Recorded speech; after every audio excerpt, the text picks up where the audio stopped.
No, it's great to be in the Carnage house. I love a bit of Carnage.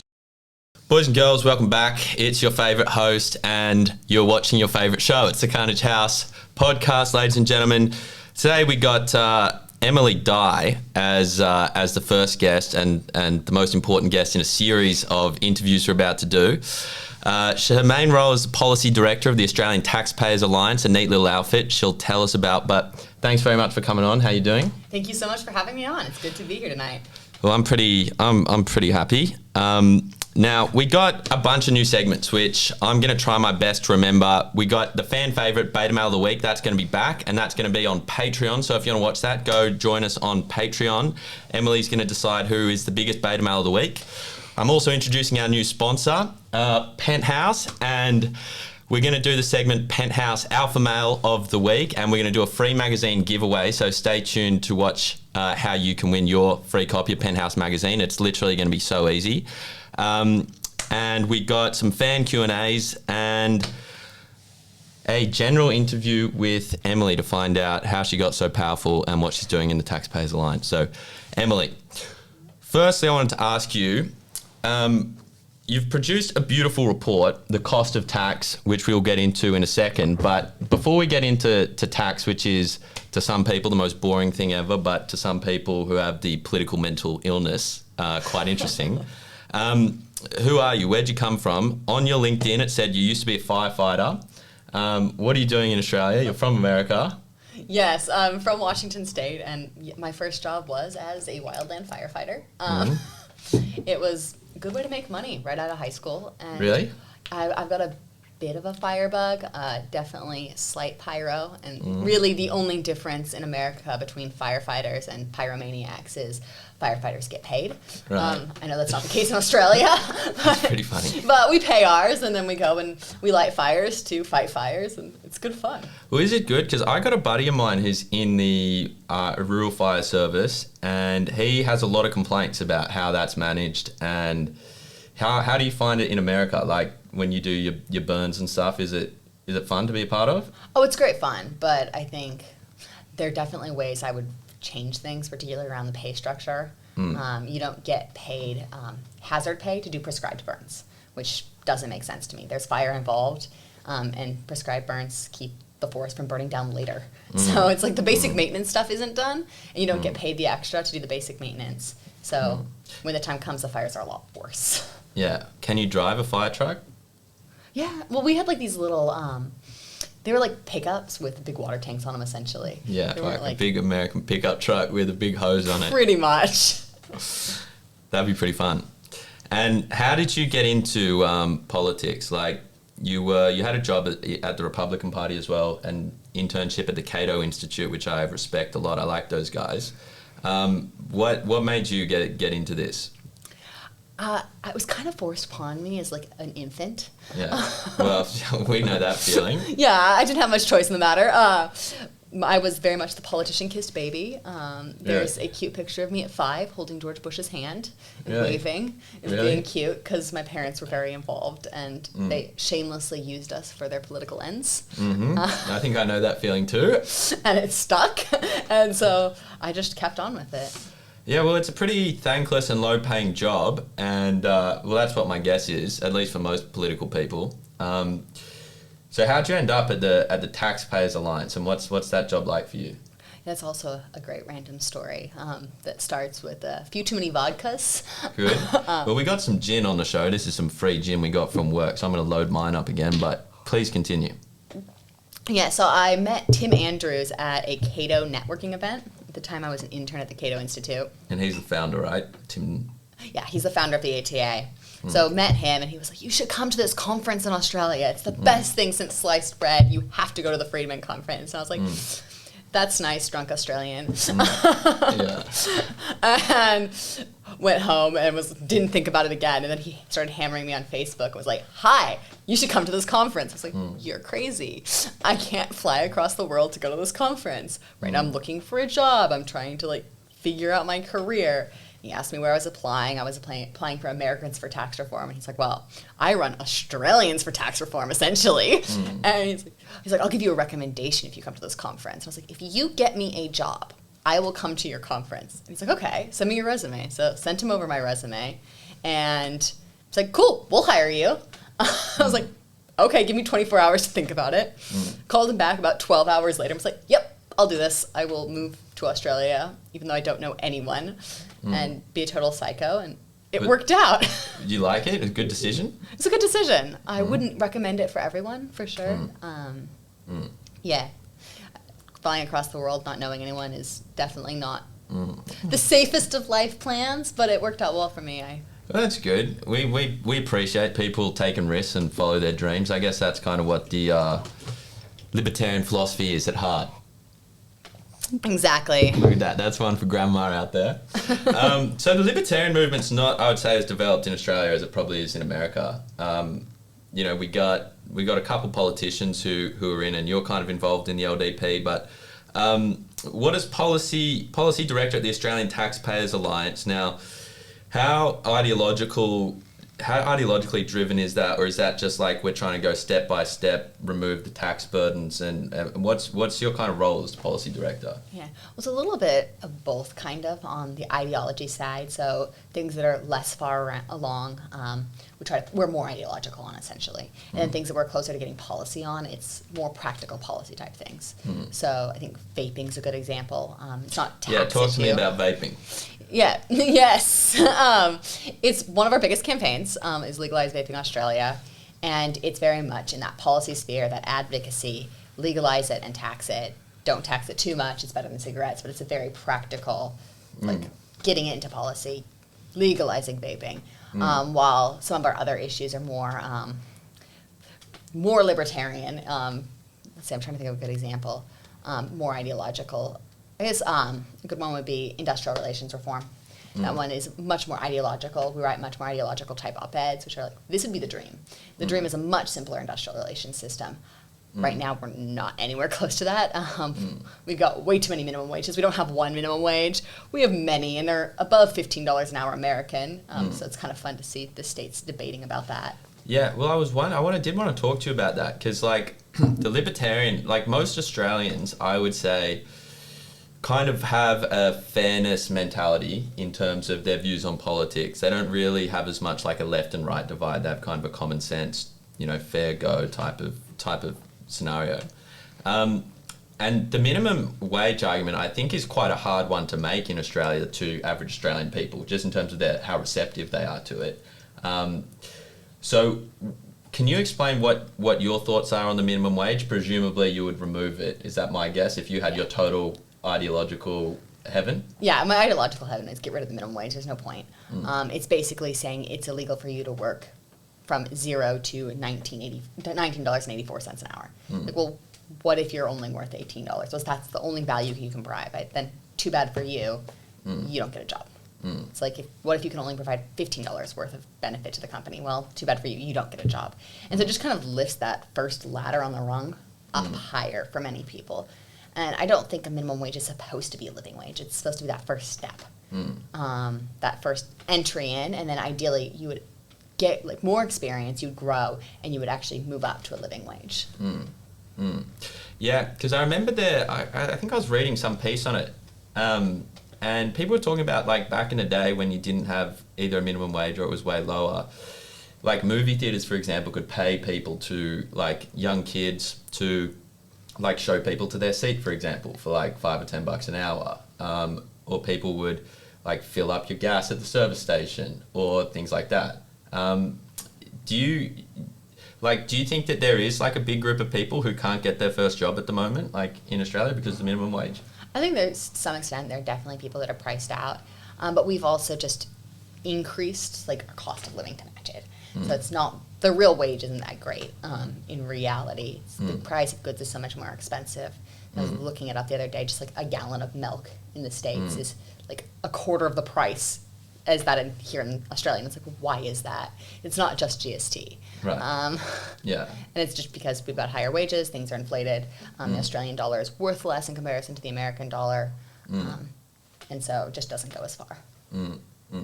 And so the Australian Taxpayers Alliance, before we get into your tax report, is basically trying to remove tax and lower tax for people who haven't heard of it before? Exactly, yeah.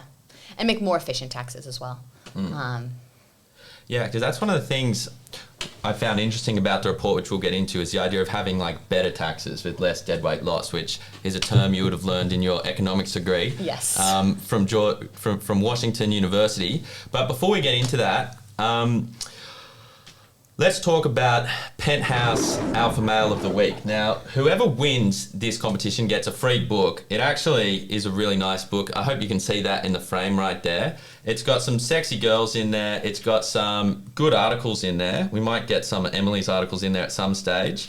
You got some nice writers, like famous Australian people like Warren Mundine, and I think Dershowitz has had articles in there. There's Gideon Rosner. There's who else? David Lionhelm, one of our family favourites. So the way to win your Penthouse magazine is to comment below who's the Penthouse Alpha Male of the Week. Someone who basically gave the middle finger to the establishment, stood up for their own beliefs, was based. And the great thing is that the Alpha Male of the Week award doesn't have to actually be a male, because males don't really exist anymore. There's no biological basis for males, and that's going to be the same for our beta male of the week as well. So you can nominate an institution, you can nominate a person, you can nominate a company, whatever you feel like is someone has done an alpha move. You could nominate the Australian Taxpayers Alliance. That could be a good first nomination. But if you want to win it, drop a comment. Who's your nomination and why, and leave your email and we'll get in touch with you, and if you win we'll send you that and we'll announce it on the next video. That's a mouthful. I need to work out how to say that quicker. But on to the next general interview segment, taxes. I titled this on my research document, Taxes That Are Breaking Our Balls. And you wrote this cost of tax report, which had some crazy conclusions, like the government taking over 50% of like average people's money, 45%, 55%, some different figures thrown around. Can you give like the overall conclusions of that tax report and why you did it? Yeah, I think the basic conclusion is there's a lot of sneaky taxes that are busting our balls, essentially. It's a lot of taxes that were supposed to go away with GST that didn't, that are still around. And so we've got essentially taxes on taxes. We're taxing tax, with like the luxury car tax, for example. And most people don't care about super expensive vehicles, but you may not have a super expensive vehicle, but then you put GST on top of that vehicle, and then it passes that threshold. And just because of the GST, now you have to pay tax on it. Right. And it's like this weird, and you're paying tax on the value of the GST. So you're paying a tax on a tax, and these really kind of unfair systems that trap people.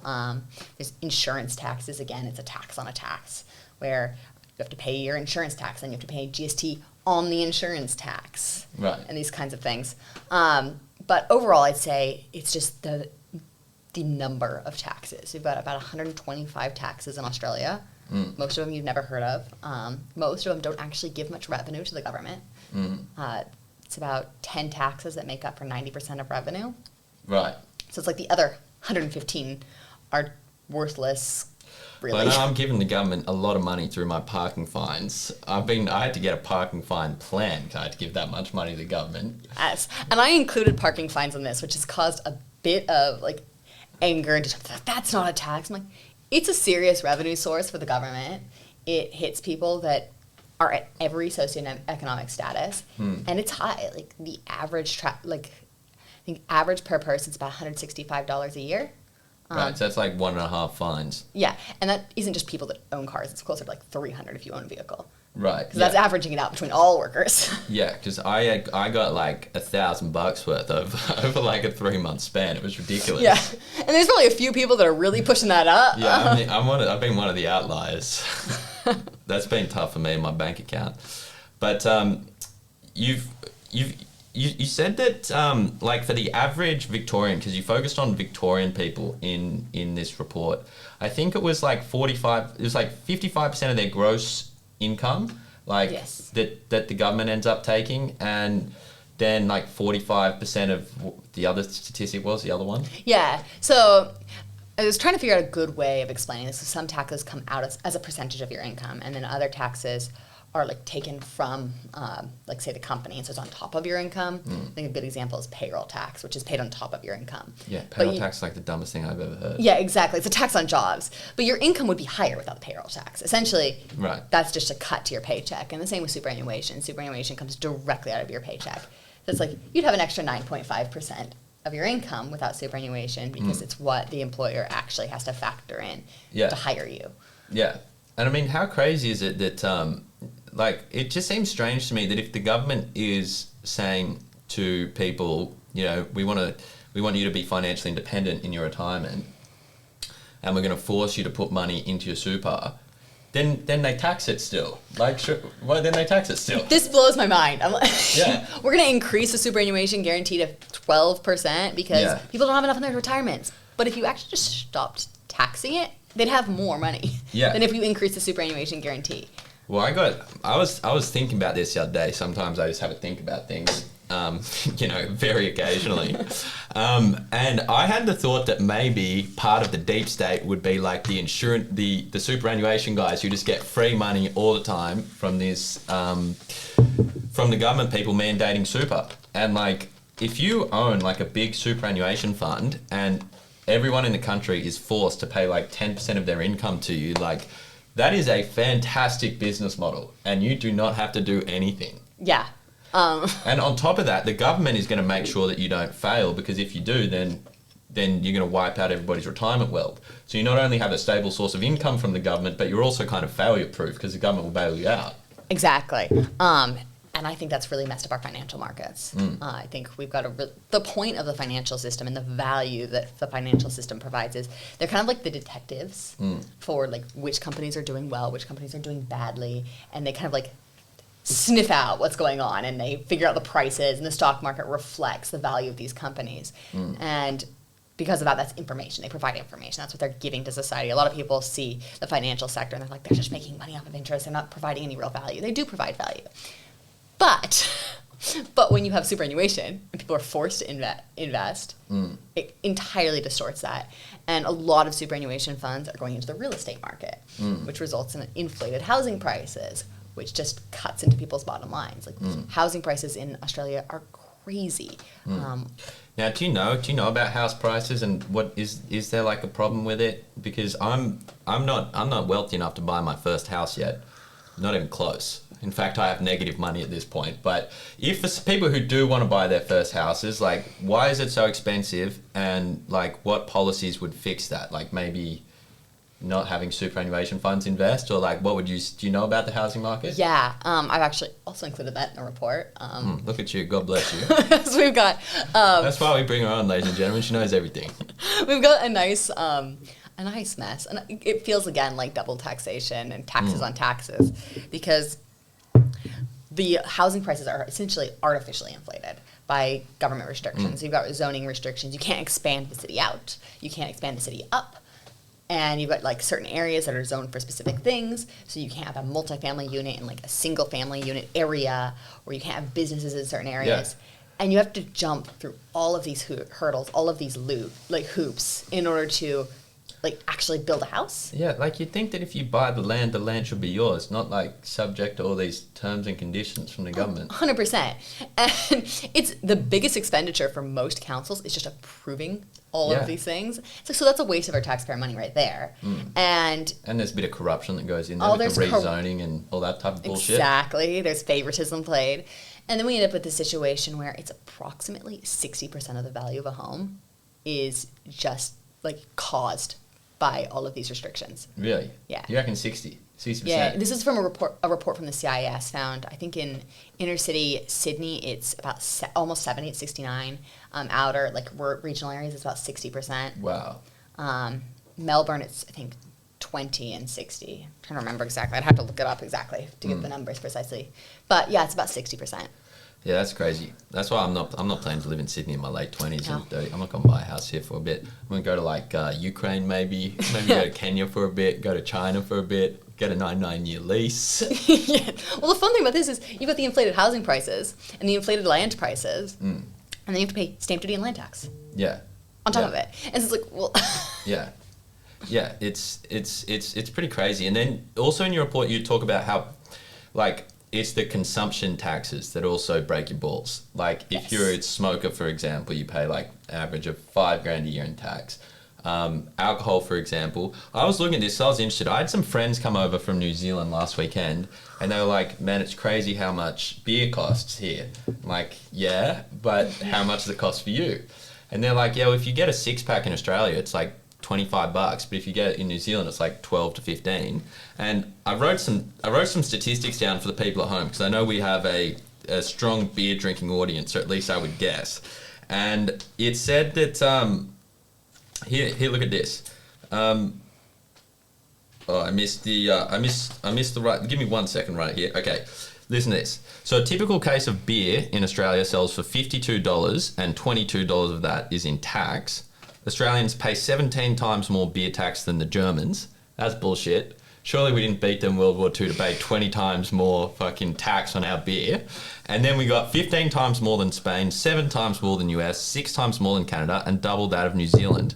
And then that's just for beer. For liquor tax, you have the third highest in the world, with 57% of retail value is tax. And they're busting our nuts out here. I mean, what's a young man's... This is why Sydney nightlife sucks, ladies and gentlemen. Sydney nightlife is fucking shit. Sorry, Grandma. But it's because everything's so expensive, and then you have to get like $100 Uber at the end of the night to go up the street. It's like... Wait, can you? I'm going to give you the mic. Can you talk about the consumption taxes? This is probably one of my favorites. Favorites, least favorites.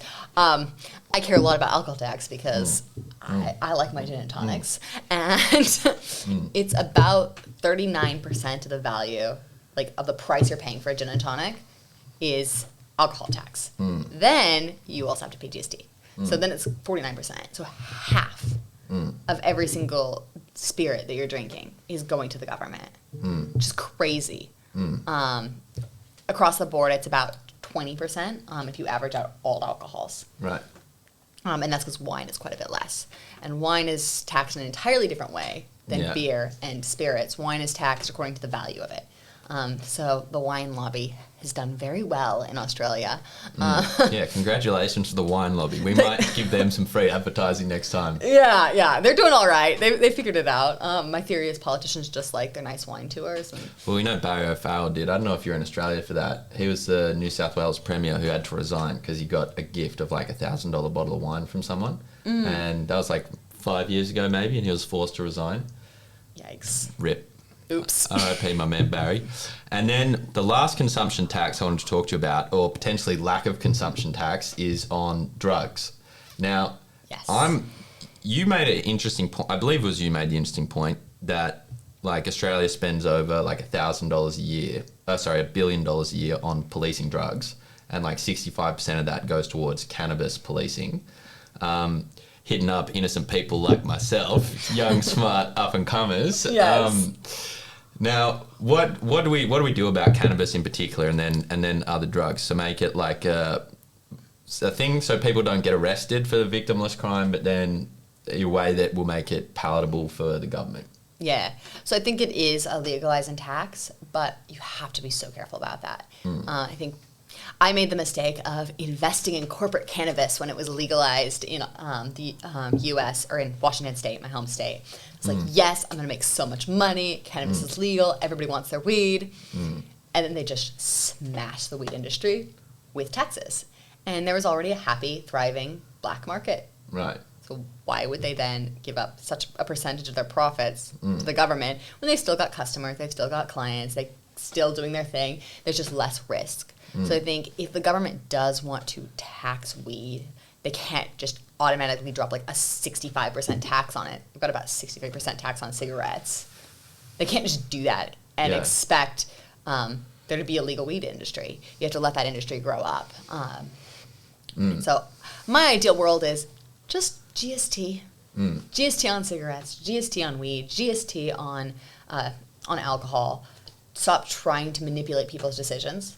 Let people be adults and make their own consumption choices. Believe it or not, like I can choose how much alcohol I should drink. I don't need the government to bankrupt me for drinking too much.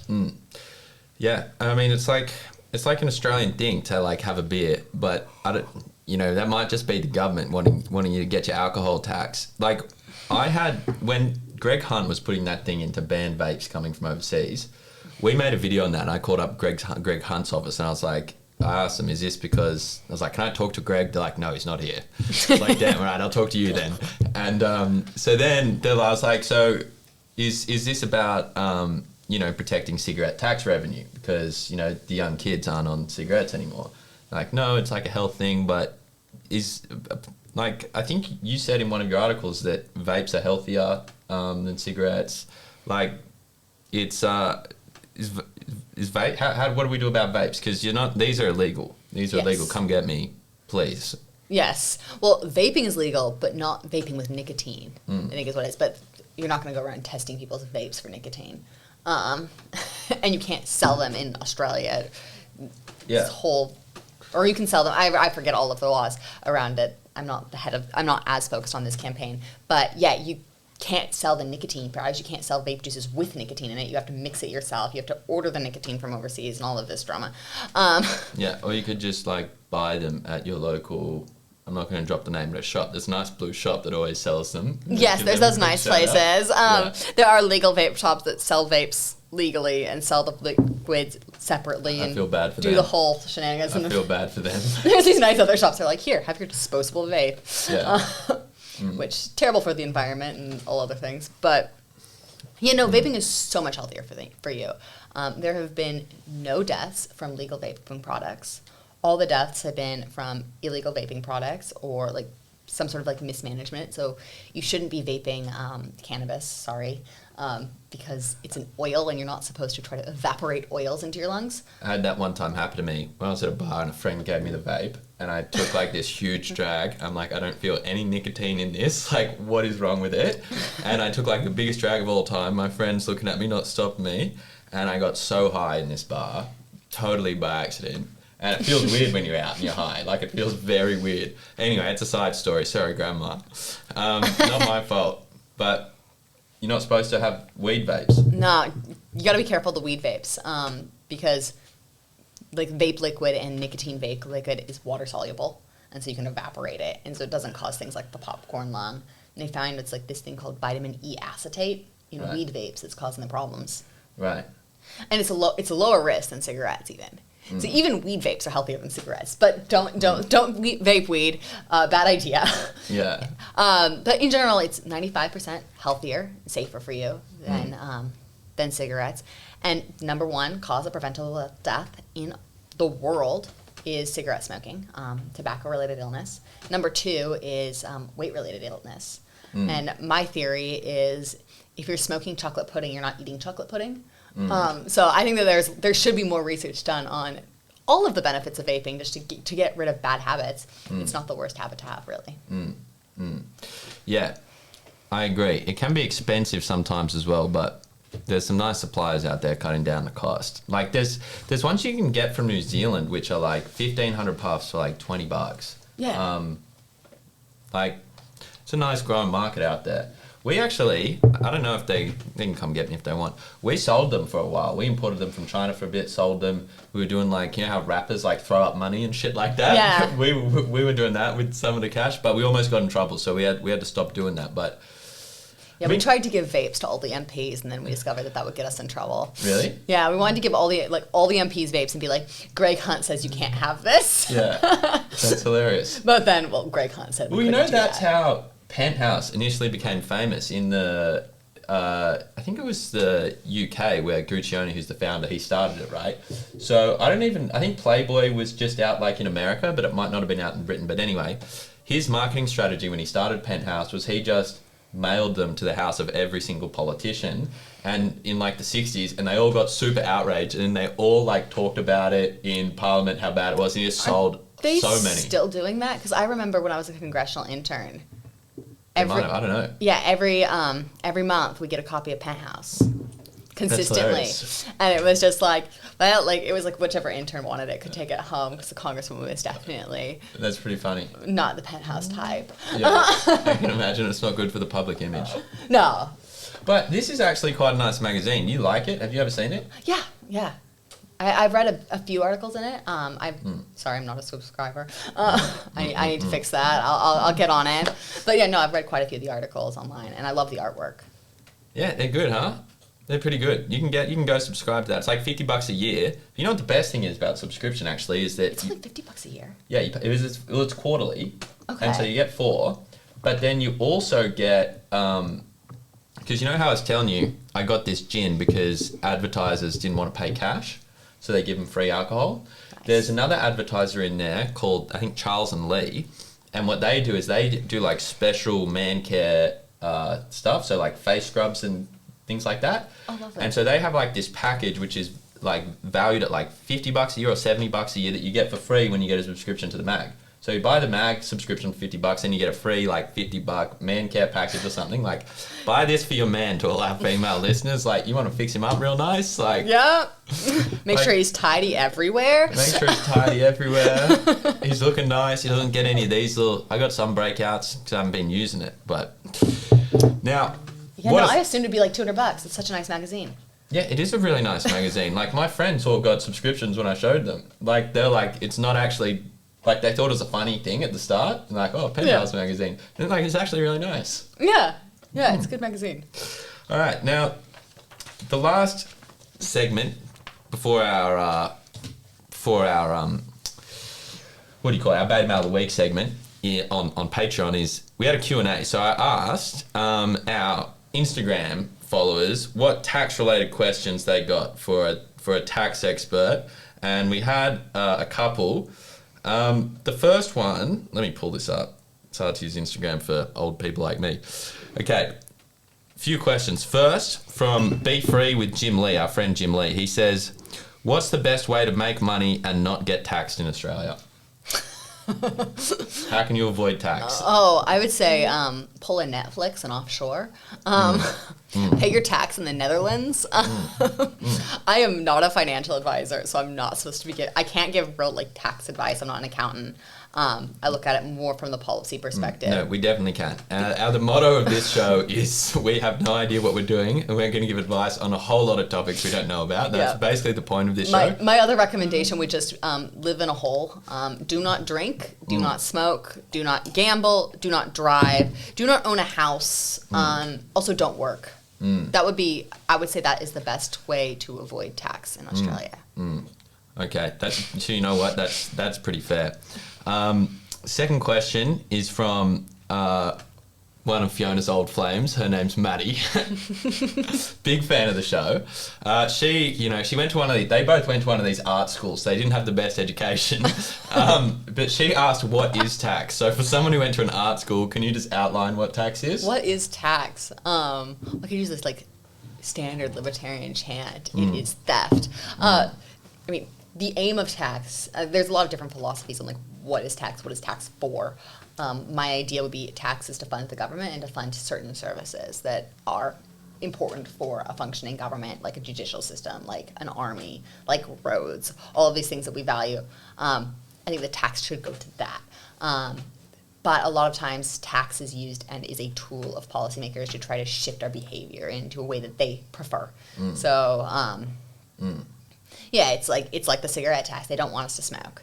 Like that has an externality on society. We got to stop people from smoking because then they'll get sick, and we know better. The government knows best, and so we're going to stop you from smoking. And another of the ways people see tax is like an equalizer.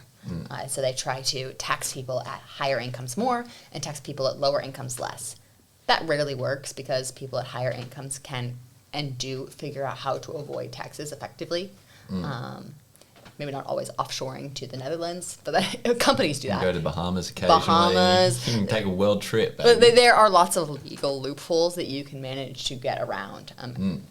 And wealthy people do that. So the poor people keep my money. get stuck. Okay, another question. This is a hot question from my brother Alex. He asks, why do women pay less tax than men overall? Oh, that's actually a great question. I like that one. it's because women work fewer years in general. On average, women do take more time off for childbirth and child rearing. And as a result, they're paying less income tax over that period. They're still paying just as much tax in other areas, so they're paying just as much GST. They're going to be paying just as much other forms of tax. But because they're working fewer years, then there's that gap. They're not paying income tax over that time. Same goes with superannuation, where women tend to have almost $100,000 less in their superannuation funds on average. Right. Because they're not working for those years. Very interesting. Now, last question is, are you going to be at the Roosters game this weekend? The Roosters game. Do you ever follow rugby league? No. Sorry, now everyone's going to hate me. They have like the, I don't know what type of like derogatory like feminine word I'm allowed to use and not get cancelled. I want to say pussy rugby. They have in America, but I'm going to say it's like rugby. Australian rugby is much more tough, I have to say, but you haven't had much experience. No, I'm more of an F1 fan. You like F1?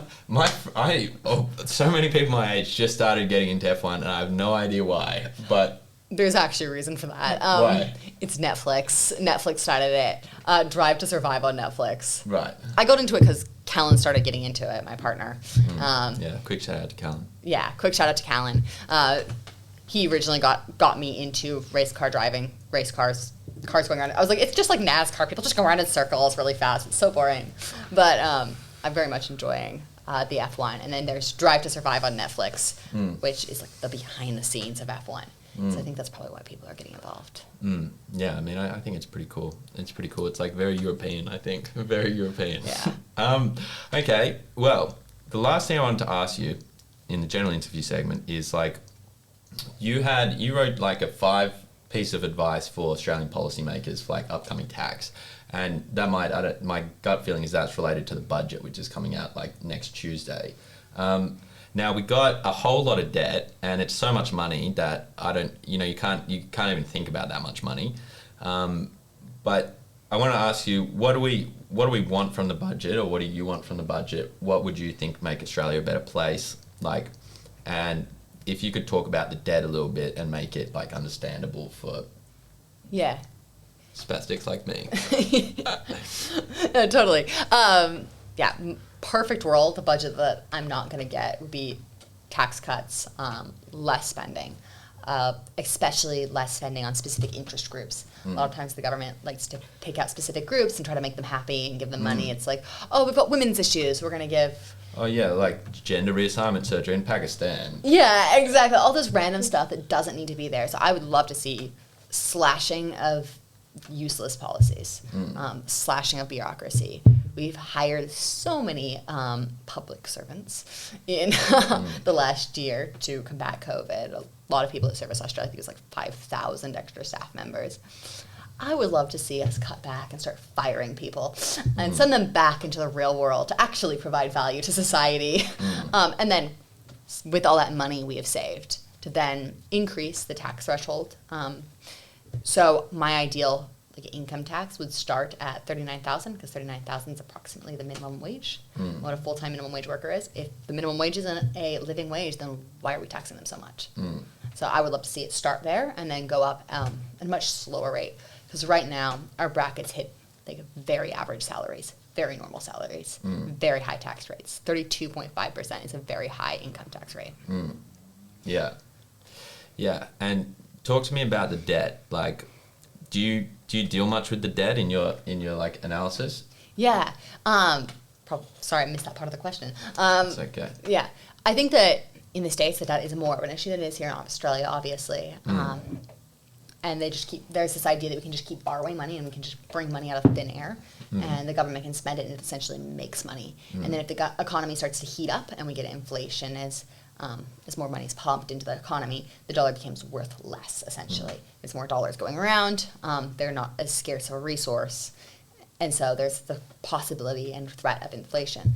And then the idea is that the government can then just tax that away and fix the problem. Not the greatest policy. That money does have to get paid back. Australia does not have the kind of credit that the US does in the sense that no one's basing their currencies off of the Australian dollar. So we really can't get away with just making up money. That money does have to get paid back at some point. and it gets paid back with interest, and so that's charged on the taxpayers. And so as time goes on, we're getting less bang for our taxpayer buck essentially. Because I have heard the argument made from some people that like with interest rates so low, it's good for the government to be borrowing. Like it's almost like free money. Like, is that real or not? It's less dangerous right now, but there's a threat that interest rates could increase, and the government is controlling the interest rate to keep it down, keep it low, and that is saving the money from the government from having to pay back at really high interest rates. But interest rates aren't going to stay low forever. That does have to get paid back at some point. At some point, interest rates are going to go back up, and we're going to want interest rates to go back up because when interest rates are up, it means that the economy is doing better. People are lending out money. We want people to lend money to start like enterprises, allowing people to buy houses, allowing people to start their businesses. That requires people to lend their money. Well, I did want to ask you about the US debt in the sense that like, I guess one of the main conservative or like libertarian criticisms of Trump is in particular like him blowing out the debt. And a lot of people would have hoped that he would have paid a lot of that off. He did do some significant tax reform, but was, I guess, unable to use that to like pay off the debt. Do you think like cutting taxes first and paying off debt later is like a viable thing, or do you think like you have to couple the two together? I think you have to if you cut taxes, you have to cut spending. I was very unhappy with a lot of Trump's policies, even I loved the fact that they were getting tax cuts. I loved like Tax Cuts and Jobs Act, great idea. But then he turns around and issues a bunch of tariffs, and tariffs operate just like a sales tax. It's a tax on goods essentially. And so the price of like the cost of doing business in the US rose, and so essentially that was a tax increase. So he's undermined the good he's done by cutting taxes on businesses by increasing the price of goods through tariffs, and so it kind of just counterbalanced itself, and he just cranked up the debt. And instead of paying for that, instead of cutting things that we didn't need, he just kept spending. And I think that's a terrible policy. I think it's very dangerous, particularly with the foreign policy situation in the United States. The U.S. can get away with it because the world currencies base themselves off of the U.S. dollar. And that's been the case since Bretton Woods. And so all of our currencies are based on the dollar. And if the dollar goes up, then like basically, yeah. So like we measure by the dollar, essentially. If that weren't the case, then the U.S. would have to pay that money back. And the value of the dollar would plummet. And the people in the U.S. would not be in a great situation. And so I think that it was very unwise of Trump. I think that's one of the biggest issues that we have in the United States right now is the high levels of debt. Well, we are, generally speaking, big fans of Trump on the show, but we welcome the criticism. And, Sorry. Big man, you got to come back in 2024 and fix that shit up. That's what you got to do. Okay, so that's going to bring us to the end of this interview. We are going to record the Beta Male of the Week segment in just 1 second, and if you want to find out why LeBron James and a couple of other betas are getting a nomination, then go check out our Patreon. You can support the channel. It's helping us buy some new cameras and lights. We just bought the new audio equipment, so that's fantastic. Make sure to get on our Instagram and comment on the YouTube if you want to win that Penthouse magazine, baby. What else, Fiona? Any other housekeeping? Check out our Facebook. We got last housekeeping thing is, Emily, where can people follow you? Do you have a public page really? Yeah, so I have my website, emiliedye.com, where I post all of the stuff that I've been writing, as well as like all of my interviews go up on there. And you can also follow me on Twitter. I'm very active on Twitter. I do have a Facebook page. It exists. I occasionally check in on it. Somewhere in the dark corners of the but internet. But I'm sorry, Zuckerberg, I don't like you. Not a fan of Facebook. I find it frustrating. I find the censorship and the algorithm on Facebook incredibly frustrating. So Twitter is where it's at for me. Yeah, well, we will cut this up. We'll throw some of it on Twitter. And we'll put all the links to Emily's social media in the description, so make sure to follow her. Australian Taxpayers Alliance. What else you want to plug? You want to plug that? Yeah, I also have to plug, or not have to, I should plug, this paper was not done just by the Australian Taxpayers Alliance. It was in collaboration with the Liberal Democrat Party. So definitely want to give them a plug. For I'm happy to give them a plug. report. I feel like I probably should have done it anyway. I'm actually a paying member of those boys. They're good boys down there, aren't they? Yeah, they're Boys good. They and do girls. good work. Boys and girls. Yes, not all a boys club. It's not all boys club, but they could use extra couple females if I'm allowed to take a dig. Okay, so thank you. That's all for this interview. About to wrap up, do our Beta Mail of the Week segment. So jump on a Patreon if you want to listen to that. Thank you very much. This is Dual Cameron checking out. Thank you very much, Emily. Cool. Thank you.